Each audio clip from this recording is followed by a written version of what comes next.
Good evening, everybody, and welcome here to the first in our series of partnership with the Keystone Positive Change Investment Trust. And we've decided to try to do something really great with the problems that are around us. In other words, try to get some solutions onto the table, which is why we've called this series the 6 Ideas to Change the World. So we're going to be looking in the next few weeks, one a month, to big topics. Tonight we're starting with food, and next month we're going to be looking at a question of water, and we have 2 tremendous speakers lined up for you then. Tim Smedley, who's got a new book out on the global water crisis, and he'll be joined by Alok Jha, who wrote Water and is a leading water scientist. But now to tonight.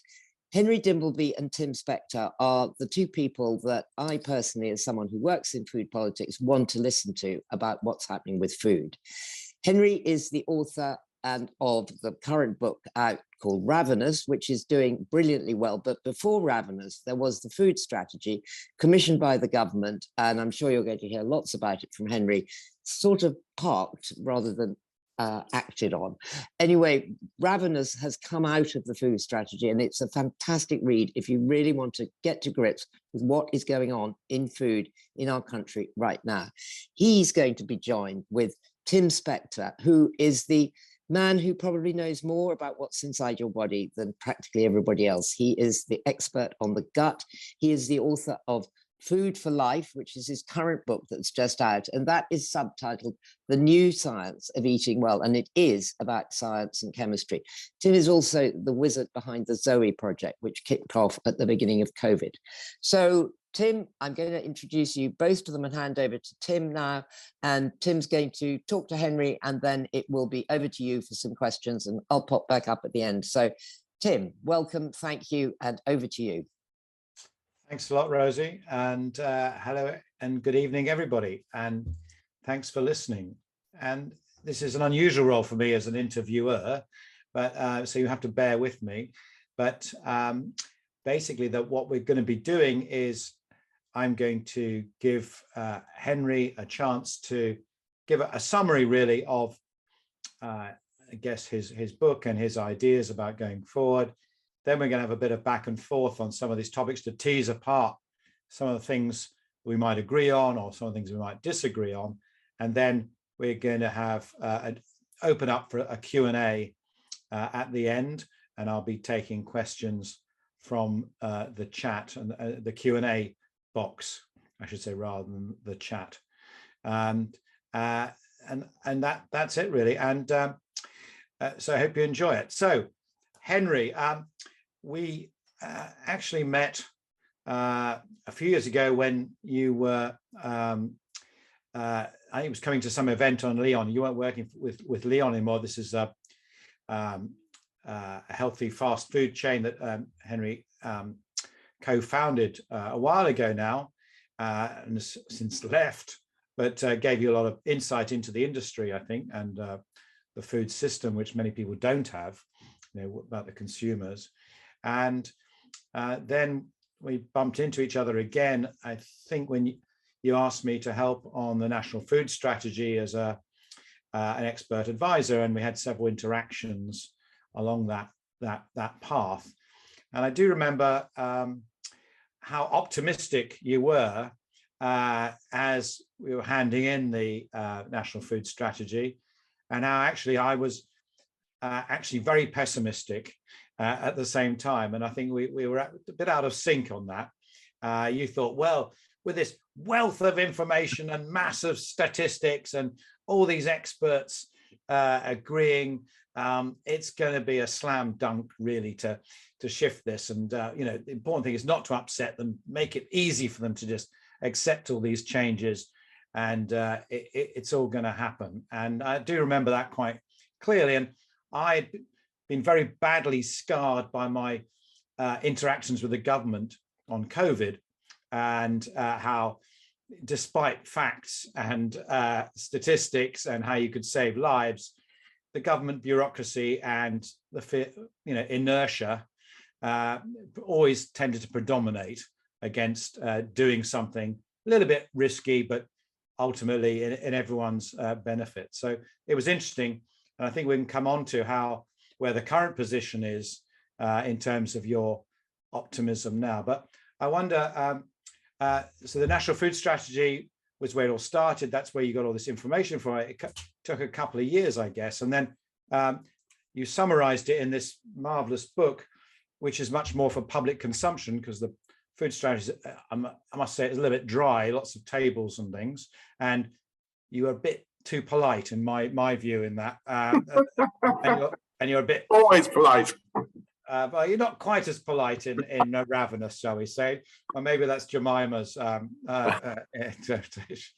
And so, could you sort of summarize really the take-home messages, perhaps from the National Food Strategy and the book Ravenous, about what really the important messages you think there are that came out of it that we should be discussing really as a nation? Yeah, so you mentioned Jemima. That's my wife, Jemima Lewis, and she had she'd worked unpaid. She's a journalist and writer, and had worked unpaid editing, first of all, a piece of work I did for government back in 2013, the school food plan, and then the food strategy. And we had always intended to do two things with the food strategy. One was to change the ideas that people have about how the food system works, because if people don't understand how things work, you're never going to be able to get policy in place. And the second thing was some policies that I hoped the government would take some of to put in place. And actually, by the time we published, the government had already adopted quite a few of the policies under pressure from Marcus Rashford. They adopted some policies on food poverty. They subsequently adopted some policies on the environmental side, but they'd gone backwards on health. Boris Johnson had been very worried about his COVID episode. He decided to intervene on health, and then they postponed everything to 2025. And pretty much pretty much on the day or the next day, I turned to my wife and said, look, we're going to have to turn this into a book, because no one is going to download, no one sane is going to download a government document, and apologies if there's anyone on this call who has. And predominantly, we need to get these ideas across. And so the story that we tell starts just after the war in 1945, and it's the story of how we got to the system we have today, and then what we need to do to change it. So in 1945, there were 2.5 billion people on the planet. Despite all of the bloodshed of the previous years, that was more than there had ever been before, and scientists were looking forward and predicting that the population would grow to 8 to 10 billion in the next 50 years due to improvements in medication and sanitation. And up to that point in human history, when the population of the planet had expanded, we had simply dug up more land to feed them. And that was right back to the Holocene, the period of stable climate in 10,000 BC, where agriculture became possible because you could predict climate. That is how we'd proceeded. And at the end of the war, people were looking at the equation and they were saying, well, there's no more land to dig up. So if you go back to the newspapers of the late 40s, early 50s, you see they're full of Malthusian predictions of basically this was the time when the human race had run out of resource and our population would be restricted by starvation. And what those scientists hadn't reckoned on was a young botanist from Idaho who called Norman Borlaug, who'd grown up in the Great Depression. He had seen starvation faced, close up. He'd seen food riots, and he had set upon a lifelong. I'm too close to my microphone; it's distorting. I'm going to pull back. They said he set on a lifelong mission to feed people, and he found himself at the end of the war in Mexico, and he was sent there by the Rockefeller Foundation to see if he could improve the agricultural techniques in Mexico. And when he arrived, they imported half their wheat. He wrote to his wife that the quality of the soil and the condition of the people had clubbed his mind. They were so poor, they were barely scraping by. And he said, we have to do something. I don't know what we're going to do, but we have to do something. And what he did was he tried to create a new form of wheat. He got a short-stemmed Japanese wheat that was very, very unproductive, but had a short, thick stem. And he tried to breed it with a very heavy, very high-yielding American wheat, which had a long stem, and therefore, whenever the wind blew, it got knocked over, and therefore was useless as a crop. And another wheat which was resistant to wheat rust. And he set up 2 research stations, one by the coast and one in the mountains, so that he could breed, had 2 breeding seasons a year. And he succeeded. I mean, he did this by hand. The Mexicans thought he was crazy. When he finally created this new wheat, he gave out seeds to Mexican farmers who he knew were popular, so that when they produced the wheat, the other farmers would want to get it from them, because he thought they wouldn't want to get it from him. And that experiment was recreated for maize and for rice globally. And we now produce from slightly less land, actually, than 1945, because after collectivization, after the Soviet Union split up, a lot of very marginally productive land went out of production. And we now produce almost 2 times the number of calories for 8 billion people off slightly less land than we did for 2.5 billion people. It's one of, by any measure, it's one of the great feats of human ingenuity. We say in the book that if Borlaug, if there'd been a biopic of his life, he would have been played by Jimmy Stewart, because he was he had a long, square jaw and good American teeth.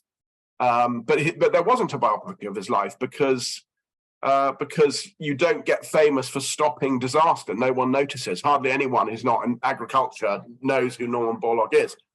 But as is quite often the case, when you solve one problem, you create others. And there were 2 problems that the new system had created. The first one was environmental. So as the industrial agriculture expanded, so it destroyed nature. It's hard to overstate how much our agricultural systems have dominated nature. One way of looking at it, and I'm just going to share a slide here, is to look at the total weight of animals on the planet. So this is in 10,000 BC, the beginning of the Holocene. There were 2.5 million people and a whole load of wild animals. If you fast forward that to today, you see that the population's grown to 8 billion. Wild animals have shrunk considerably, and that continues to today. So since 1970, for example, we have lost half the farmland birds in this country. And in fact, the animals we keep, the little green circles at the top, horses, dogs, and cats, weigh almost as much as all wild animals.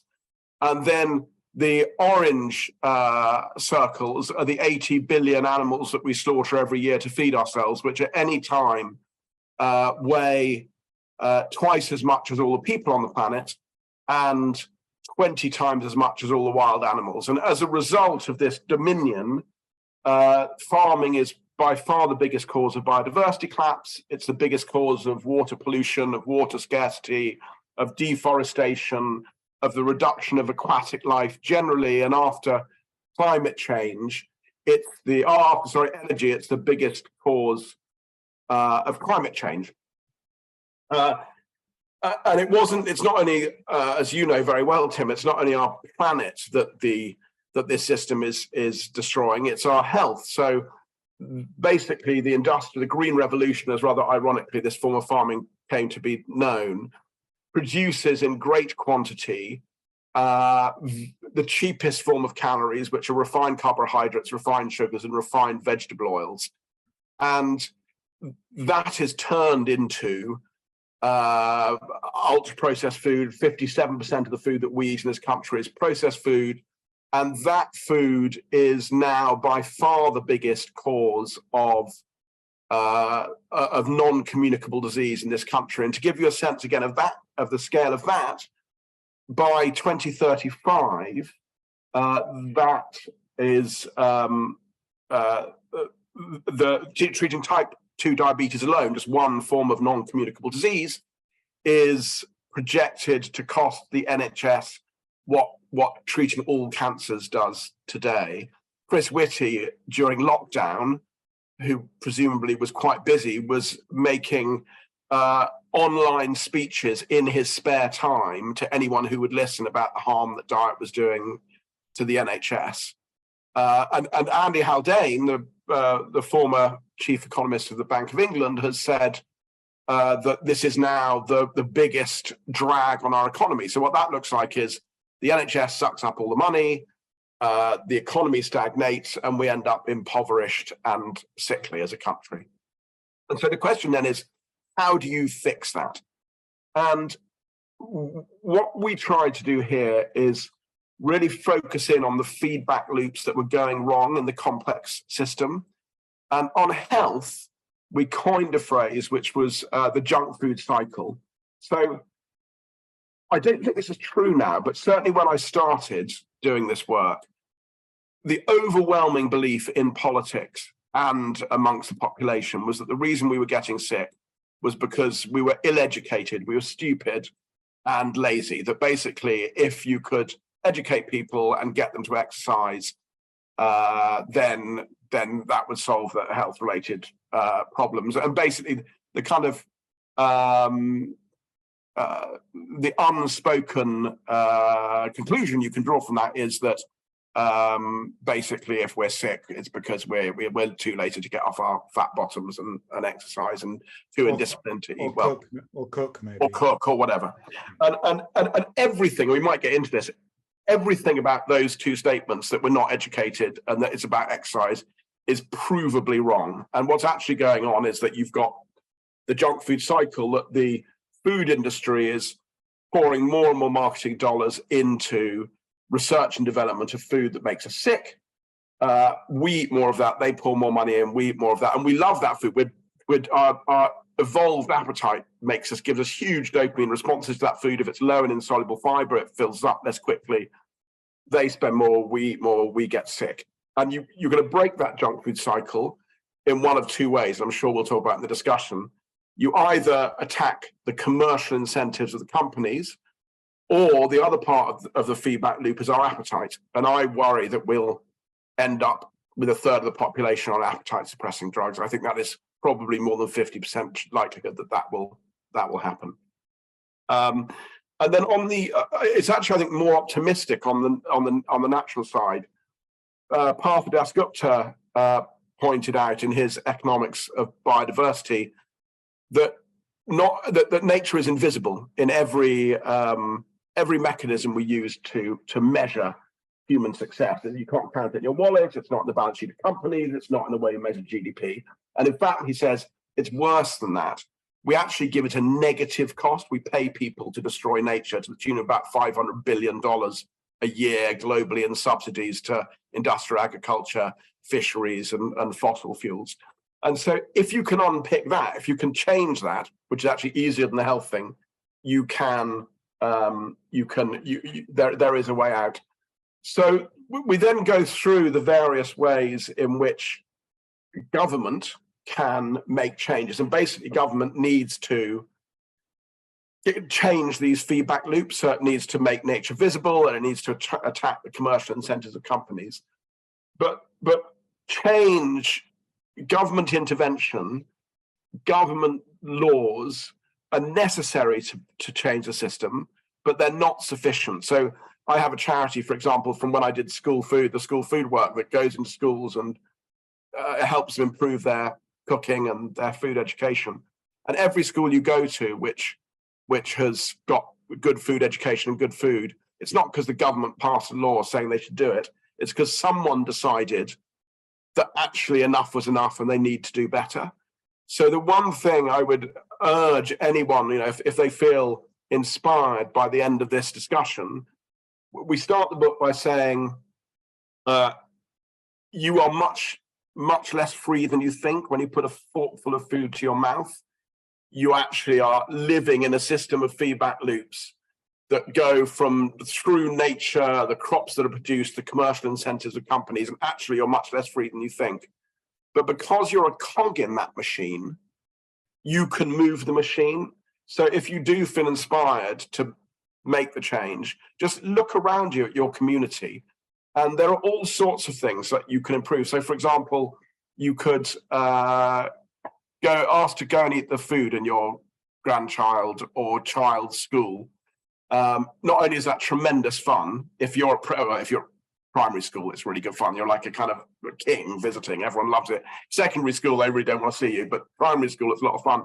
But that has so often been the trigger that changed the food in a school. A parent saying, actually, we can do better. It may be working in the local food bank. It may be teaching your children or godchildren or grandchildren to cook. It may be even just eating a little less meat in your house. But we need, as well as the government, we need a change of culture from the bottom up. And that is something that all of us are capable of doing. Great. Okay. Well, I mean, it's obviously impossible to summarize, everything in the report and in your book and stuff, but that's certainly given us some areas to start tackling. So I'm interested, firstly, perhaps we could talk about meat, because this seems to be, we're going to park ultra processed food for a bit, which in a way is slightly less contentious. I think most people would say, yes, junk food, let's eat less of it, makes sort of sense, but maybe harder to sort out. Whereas meat, which environmentally is extremely clear in terms of beef and lamb, getting people to change those habits is probably harder, yet the gains for climate change are much more direct and clear, I would argue. And I just wonder, I've noticed this, you talk about it, and there seem to be some people that, I care about the climate, I'm happy to reduce my meat. Others say, I'll do anything else, but I'm not, this is traditional, you can't, don't tell me what to eat. And it's all very healthy. I just wonder whether this is very much a cultural thing, how do you change that attitude to get people to eat less meat? And I'm asked all the time, Tim, what do you think, what's your view on meat health-wise, regardless of the environment? And to reiterate, for people who don't know, it's roughly 50 times less efficient to eat protein by eating meat than it is from other sort of sources like beans and pea and soy. And that cost is borne by the climate and in the environment. But getting people to, they say, well, is a small amount of good quality meat actually harmful for you? And I say, well, the evidence is probably no. There isn't clear data that it's harmful, other than it takes up space on your plate, which means you can't have the good stuff. It's sort of neutral in that aspect, but it means you're not having the plants that help your gut. But I do always say most of the meat we eat is not high quality. It's highly processed. It's part of frozen foods and ultra processed foods. And there's absolutely no reason any of us should be eating that stuff, which we probably couldn't tell if it was substituted for plants anyway, because it's been so treated. So, that to me would be an easy sell. And but I find it difficult to convince people to go down that route, and I get a lot of resistance when I talk it. There's a chapter in my book about the future of food and these other sources of protein, and people say, well, it's just more ultra processed rubbish, you're just doing the same problem. And I wondered what your views were on those two arguments, why we can't seem to shift national mindset, and why no politician dares go there, right? And that's pretty obvious. And then why can't we just substitute all that rubbish ultra processed food at schools and hospitals for plant-based products? Yeah, so I think that there is a cultural problem. So we did a lot of focus groups, both qualitative and quantitative research on all of our recommendations, and it is definitely the case that politicians tend massively to overestimate resistance to health measures. actually the public are way ahead of them in wanting interventions on advertising, on bog offs, all those kind of things. And they want the government to get to work. On meat, there is a significant minority of people for whom clearly meat eating is part of their identity. So on kind of government actions on meat, from the mild, are setting targets for supermarkets to eat less, to sell less meat, to the quite intense, i.e. taxing meat. 50% of people are roughly for those, but there's like a significant majority, and on the taxing, it's pretty much 50-50. And they would also get very heated, those debates, very quickly. And so it is a difficult space for politicians. I think, individually, the way that I have found that you can convince people is first of all, you have to, going back to that chart I showed earlier, you have to say, look, it's not primarily about the methane, because people get very hung up on methane. It's primarily about this scarce resource we have that is land. So for until the 19th century, we basically produced almost all product for human consumption from the action of sun on the land, whether that's housing materials, clothes, food, transportation. Then we worked out how to use millions of years of stored sunlight in the form of fossil fuels to produce almost all of that stuff except for food. And we're now going into a world where actually we're not going to be able to use that fossil fuels, so we're going to have to use the land again. And so we need to use the land to produce food, but for energy, to restore biodiversity, to sequester carbon. And we just need some of the land back from animals. 85% of the land that we use to feed ourselves in the UK, which is an area of land almost twice the size of the UK, is used to rear meat. And as you say, that's just an incredibly inefficient way of rearing it. So I think that you say, and then the second thing is you say, if I would say, why do you think we've landed on just about the right amount of meat? Is 80 billion right, or could it be a third less? Could it be 50 billion? And I think most reasonable people, when you put it in those terms, kind of get it. But it is at a national level, it's tricky. So what I'm now working on a couple of things. I think you're right. So there is a huge opportunity in ultra processed food. 50% of the meat we eat is eaten in the form of mince, as you say, in foods where you probably wouldn't notice if half of it was replaced with lentils or something else. And I think as soon as that food becomes cheaper, that will just happen. I think that's kind of baked in a way. But then the other thing that I'm working, I do think we need a cultural shift. So, and I don't think it's possible for government to do it. So I'm working with the advertising agency, M&C Saatchi, to try and change the way, to come up with a campaign basically that changes the way that we think about eating less meat so that it appeals to someone who loves barbecuing. I'm quite intrigued by what Elon Musk has done with electric cars. Electric cars could have been the car for losers. They could have been the car for vegetarian sandal wearers from Totnes. I'm from near Totnes, by the way, so if anyone else here is not, that's not intended as an insult. And you wear sandals, do you? When I'm in Totnes, definitely. But it could have become that, but it hasn't become that.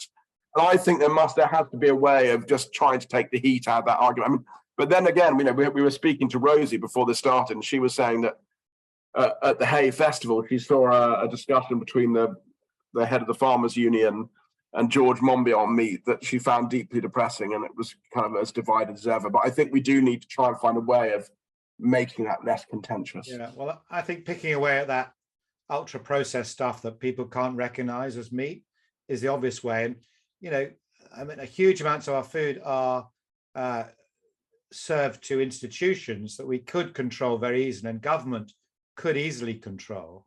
And I wonder why schools, hospitals, institutions, and that's where you find the worst foods. And we're putting up with our children with about a £4 budget, aren't we, for school, their school meals, and some of £2.30 £2.30 on average. Oh, was that right? Okay. Yeah. Well, it's that's pretty depressing. It's, you know, slightly more than they get in prison. So, you know, it's that should be something that we could.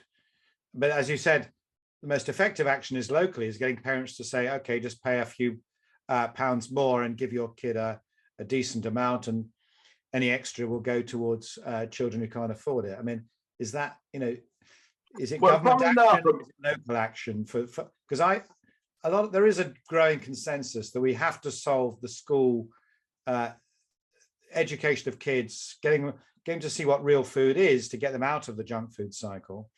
And we can't really do that unless we really revolutionize school dinners and school foods. And get rid of ultra processing from that, and serve them something decent that they can recognize, and change slightly their taste buds so they're not just being driven by all these flavorings and additives and stuff that's messing up with their guts. Yeah, I mean, the industry magazine for school food, there's an industry body, had an advert the other day for a waffle that weighed 38 grams for each of these waffles.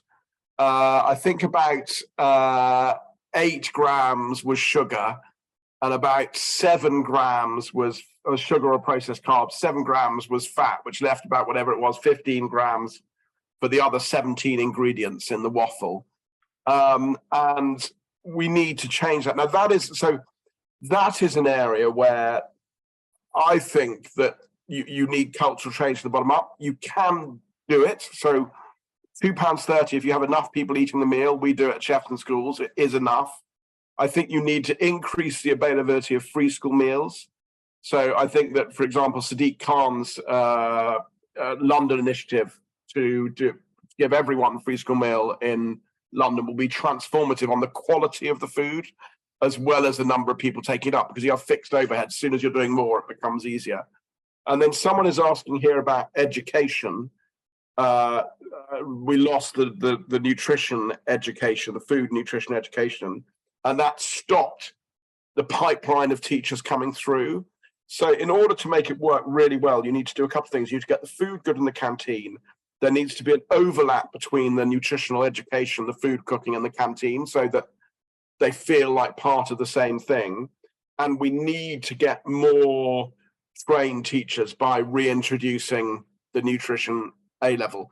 Now, there was, in the Levelling Up white paper, there were a bunch of recommendations on this, where they took recommendations from the food strategy. Those had been kicked into the long grass. But I sense, and I think you sense, in the last 3 months, there has suddenly been a wake-up moment in both parties. So Labour, Wes Streeting came to see the talk I did at Hay, which is something you wouldn't have seen, I don't think, a talk on food a while back. And you know, I was actually fine. I didn't know he was there, and I was talking about how I was worried about the red wall and the culture war over telling people not what to eat would be a kind of, would stop them taking action. But I get the sense that they really want to take action, and I also get the sense that particularly driven by Treasury, that Andy Haldane's speech about this being a disaster for the economy is beginning to hit home with the Tories. So I'm actually, as you said, my optimism roller coaster is actually at the moment, I think, if the precursor to any change is people understanding the nature of the problem, I think that we're getting to a point where that, and I don't know what you think, be interested to get your views, where people are beginning to find it impossible to say nothing to see here. This is just about individual choice. But how do we, I mean, people listening to this, we're sort of preaching to the converted all the time, and a vast majority of the general public are still eating a diet high in ultra processed products, and all those products have labels on it that suggest they're healthy. They contain added vitamins, fortified, it's going to prevent osteoporosis, extra calcium for your bones. It's got zinc because it's going to help boost your immune system. They look like, oh, these are amazing products. And it's also low in fat, it's low in calories. It's going to, help you control your weight.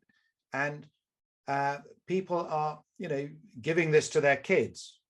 And I think this is the biggest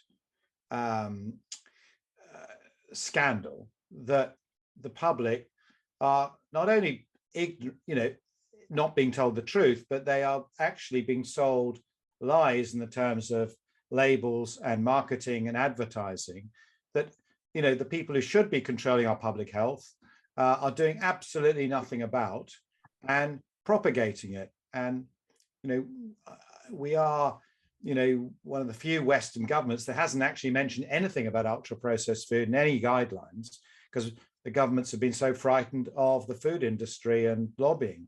That why aren't there warnings on children's yogurt?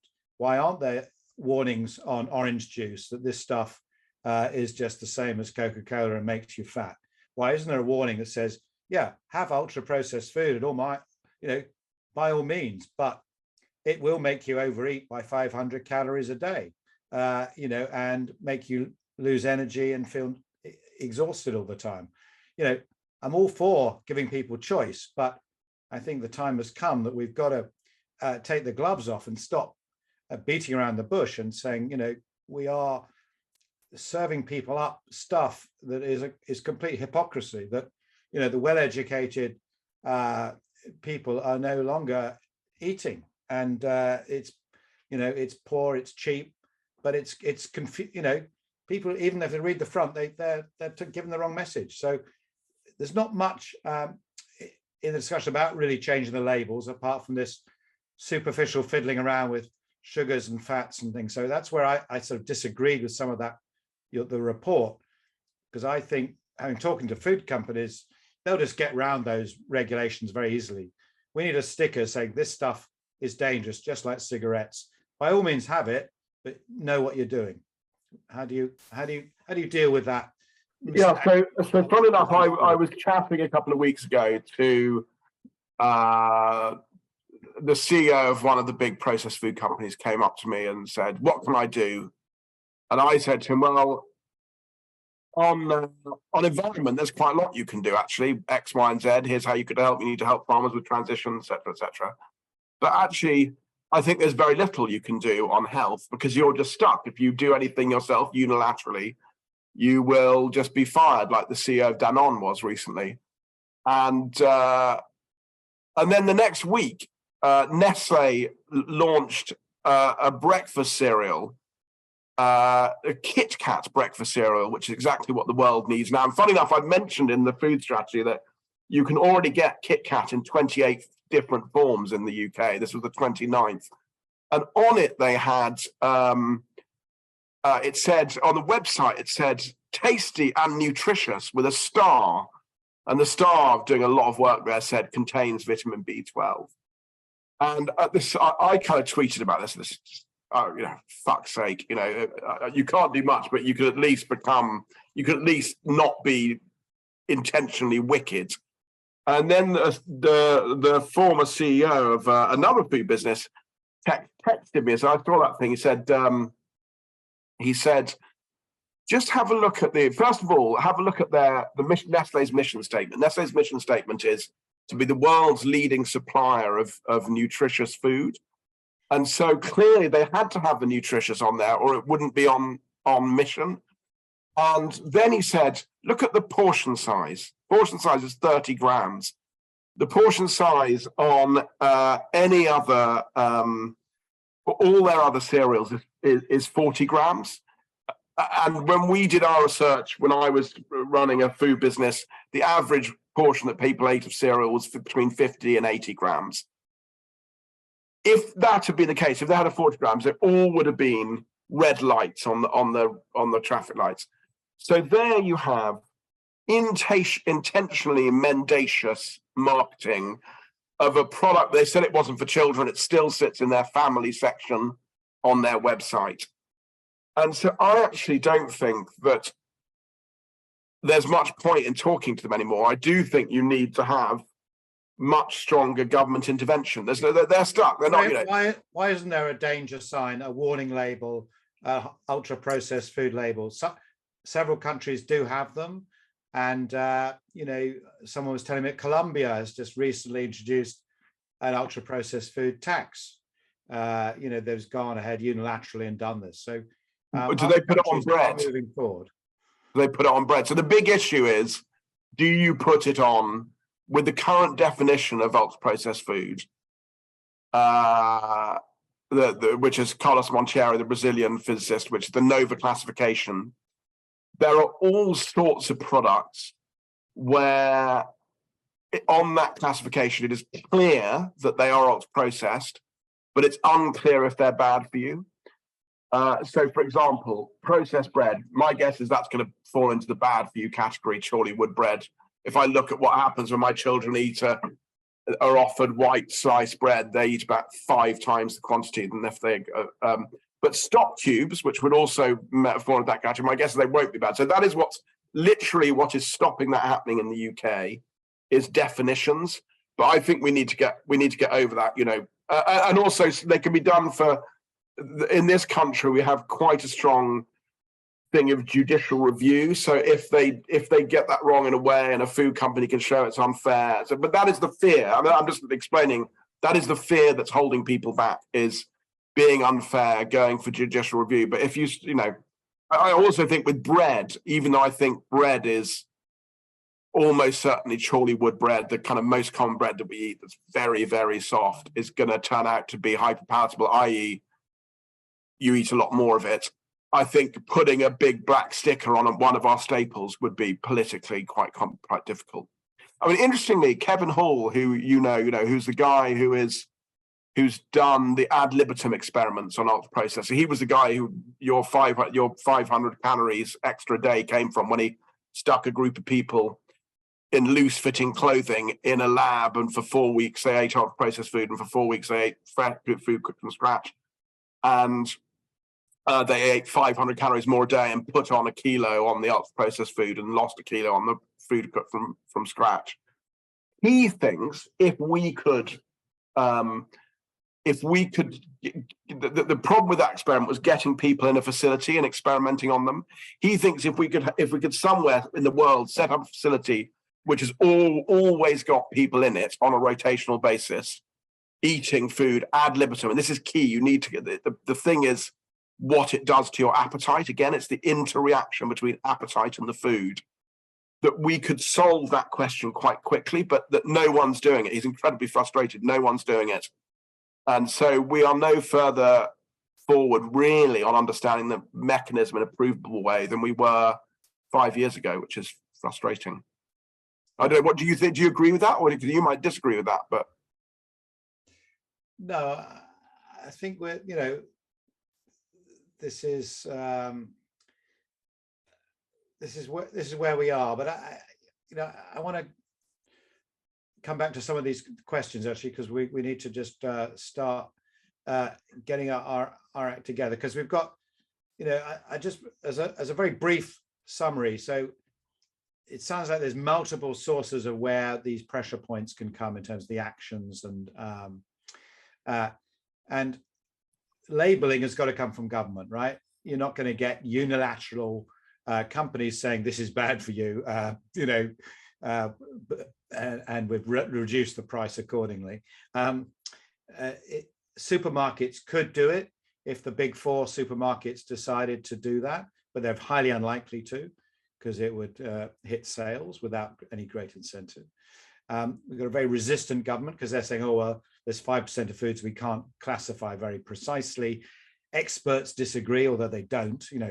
They'll just drag out someone who does it. And then you've got taxes and subsidies and things as the other way to around that. And I think what you say is that's actually quite difficult to do in reality. But I just wonder, if you had to sort of pick, and then of course we've got education, which I think is the one where everybody agrees, right? Yeah.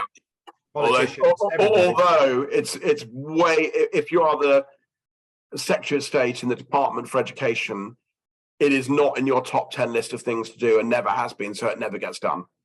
And which all means we sort of need in government, you pointed out there's about 20 groups in government that make decisions about diet and health, and there isn't a single diet czar or an obesity, an obese czar, which is we probably need. So there is someone to go to, and we probably need to disband most of these things like like these guideline committees and things that only answer to one of these branches of government, and they can't tell what agriculture should do, education should do. It needs to be joined up. So I think you've clearly exposed this massive, ridiculous bureaucracy that runs all across health, NHS, DEFRA, etc., etc. So someone's got to clean this up. But so there are a number of routes here. If you had to, if you had a magic wand to do one thing, what would it be? Would it be taxation? Would it be subsidies? Would it be one thing? A politician once said to me, as a government or as a politician, a Secretary of State, I can do four things. I can ban things, I can make things mandatory, I can tax them, or I can subsidize them. They said also, I can also make a speech, but that doesn't tend to be very effective. And I think it is actually, I am going to refuse the premise of your question, because if you do one thing in a complex system, the system will react to that. And so, for example, the soft drinks industry levy, I have been lobbied by, which took out 45,000 tons of sugar from our diet. I've been lobbied by sugary drinks companies saying this should be expanded to all categories of food. And the reason, I'm almost 100% sure, the reason that they've done that is because the share of sugar has moved, the system has reacted, and we're now getting our sugar from sweets and other things. So the thing for me that I will give you my immediate, and then, and the immediate things, you have to ban advertising. You absolutely have to ban advertising of all of this stuff to children and online completely. If I had to do one thing, that's what I would do. I think that will have look at all the data, I think have a much bigger effect than anything else. I think you then have to, we live in a swamp, and yes, you have to, it's difficult for people to live healthily in a swamp, but that swamp isn't going to be cleared anytime soon. And so we need to teach people swamp craft. The government had said they would give £100 million to weight management programs. They work. We know they work. They've kicked that into the long grass. So teach people swamp craft. Go look at the least affluent, most affected people and teach them how to cook, give them free fruit and veg, all sorts of things you can do that. Proven that it works. And at the same time, extend free school meals, holiday activity and food, and a healthy start. Okay. Then, when the cost of living crisis comes down, that's when you move into taxation.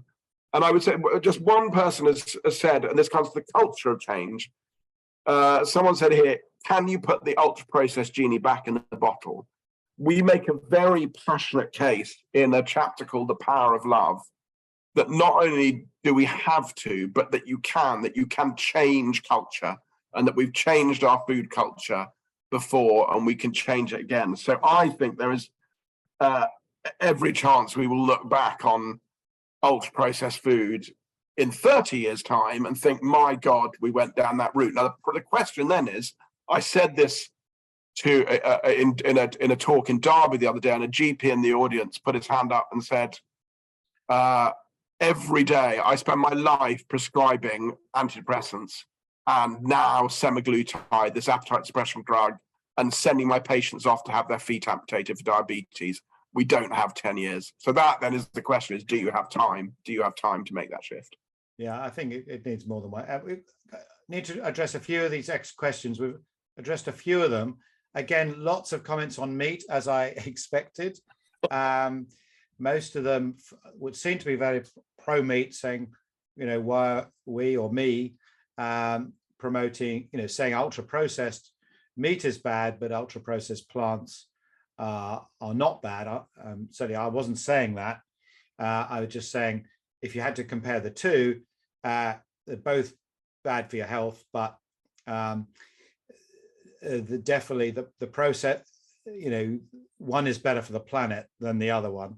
That's about the only small difference. Yeah, and the reason there was a question about why a campaign on meat and not on ultra processed food, and the answer to that is I don't think there is a cultural love of ultra processed food. It has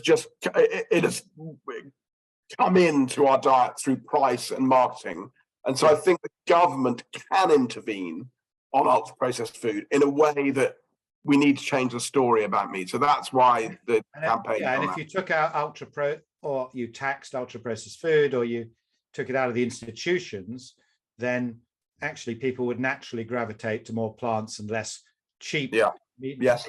That is, as we discussed. So I do think there is a point in that the worst thing is really cheap ultra processed meat, that we have that nobody's saying is healthy for you, nobody's saying is good for the planet. It's got nothing really to recommend it, and increasingly these plant alternatives are tasting better as well. So, and the next generation will get better. So that and I think, do we see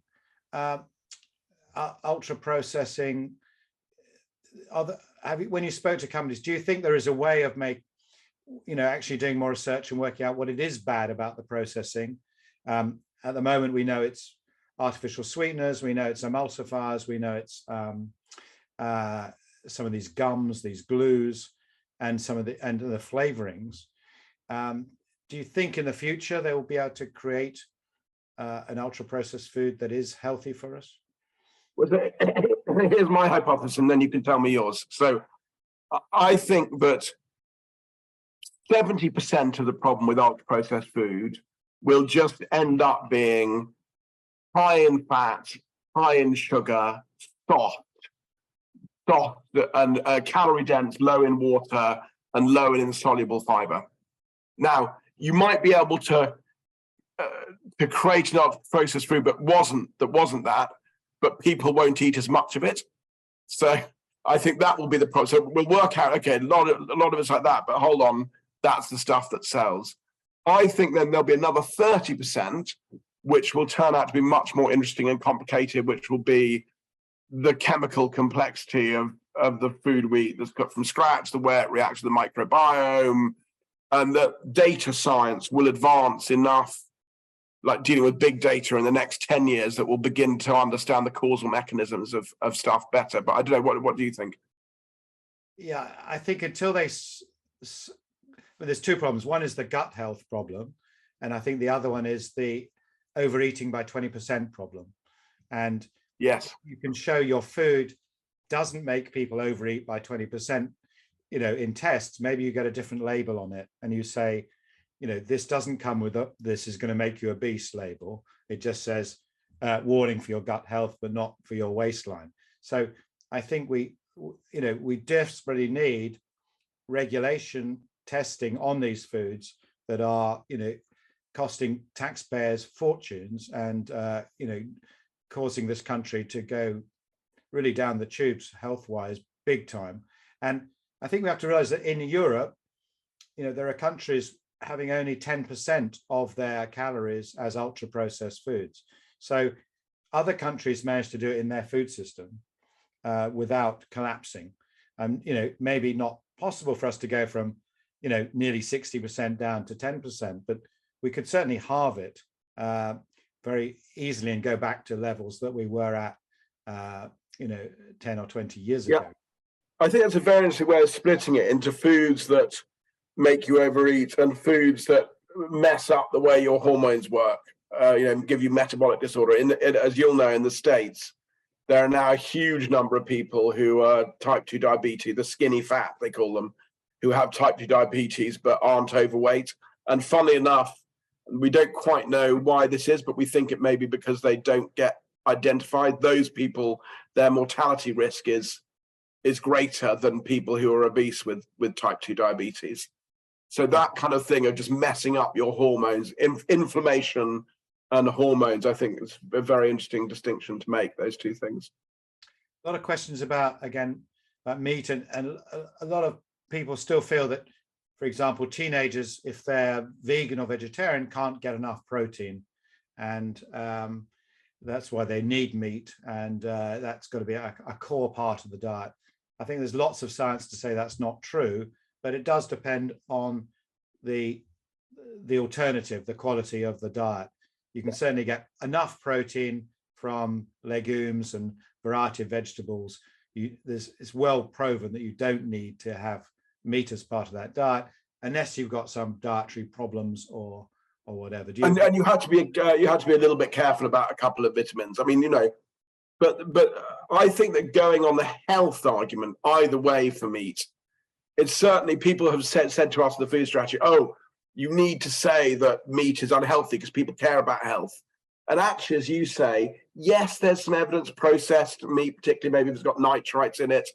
The heme iron might, if you eat a lot of red meat, the heme might give you a higher incidence of colon cancer, but they're pretty small effects compared to eating other things. So I think, it's just, I'm not saying don't eat meat. What I'm saying is 80 billion is too much. It's taking up too much land. Like, and eating 30% less meat, if you eat meat every day of the week, that's 2 days fewer. If you eat it every meal, that's 1 meal less. So, what I don't understand is why people get, well, I do understand it, but people get incredibly defensive about the fact that maybe on a global basis, we're just eating a bit too much. I don't think there's any need to be defensive about that. Yeah, no, I agree. It's not about making everybody vegan overnight, which a lot of people think is the agenda here, which it absolutely isn't. The other thing was the Eat Lancet. So one of the famous things was the Eat Lancet study, which solved the equation I talked on earlier, which was biodiversity, carbon, and food production. They solved that with a very low meat diet. But I think what a lot of people didn't realize that was just one solution. There are many different ways in which you can, and we solved it with a different solution, which had only 30% less meat by 2030, maybe a bit more by 2040, depending on what happens to population. So I think that was that particular study, I think, spooked people because they assumed that people were saying it was the only solution. Rosie's back in to discipline us. Yeah. So anyway, we'll wrap up now. But I think that the key message is that, yeah, there are lots of potential solutions, but as an individual level, the most important thing you can do for your health is to pick the right foods, and understanding your food really is crucial. And the second thing is, it's also your food choices are the most important thing you as an individual can do for the planet. And I think that is something, that message should go out there as we elevate the discussion about food and diet. Rosie. Gosh, thank you. I have to say that was the best hour I've ever heard a food discussion. That was the best. Even better than Manette and George Monbiot. I mean, it was so streaks ahead. I can't even begin to go there. You were both fantastic. And also you came up with really, really interesting and practical solutions. And I can, one thing I can say is I wish every single MP and member of the House of Lords had been able to listen to that. And I might keep it in my back pocket and see who it can be shown to, because you really took us on a proper tour through the problems and also came up with a lot of the solutions. I thought, Henry, when you said that it's very difficult to culturally remove meat from our lives, but actually we don't have any cultural affection for ultra-processed food. Actually, nobody does. It's just this weird thing that has floated in from left field. And in fact, you can start to isolate it. And all the work that both of you do is so invaluable. Thank you very much. I don't think there's any better way we could have kicked off this series of 6 ideas to how to change the world. You have certainly given us many more than 6. And I'm kind of with Henry that, Tim, I think it's very, very hard to only come up with one. But you managed to do it, and I thank you very much. And we'll be back again on the 29th of June to talk about the water crisis with Alok Shah and Tim Smedley. Please join us then. And in the meantime, thank you. Enjoy this nice sunshine evening, which I can still see outside the window, and take care. Bye-bye. Thank you.